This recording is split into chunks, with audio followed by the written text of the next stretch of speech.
If you've been on Twitter or LinkedIn, you know the SaaS is dead claim.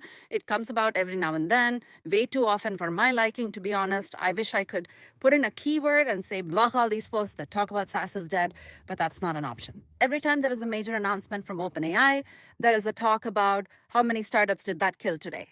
Satya Nadella actually said in an interview that he believes SaaS is dead. He thinks all companies will just internally build these tools. There's no real market and future for SaaS companies. Now, of course, it's a self-fulfilling prophecy for him because Microsoft wants other SaaS companies to be dead.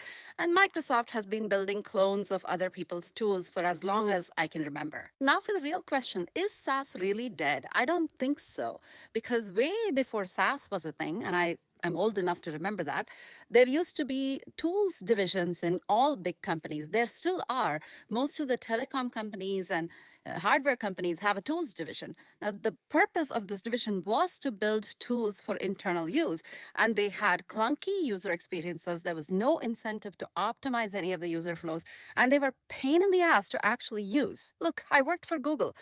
Google is the king of building everything in-house. They wouldn't use any external tools, sometimes because of a security issue, sometimes because of an NIH syndrome. Is Google had an internal version of Salesforce. Of course, they have Google Chat because Slack is not a tool to be used.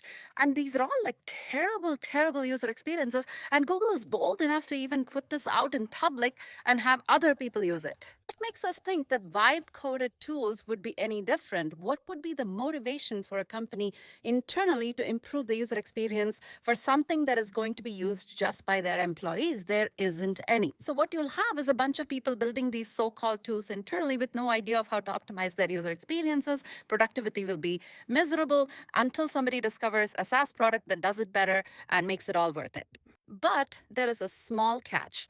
I think micro SaaS companies, products that can build a very small piece of functionality, things that typically would not be built by bigger products, bigger companies, because it's a small enough market or they don't care enough about it to go after that segment, that has become easier to just include as part of the bigger product. So I do think that micro SaaS products may actually be in danger.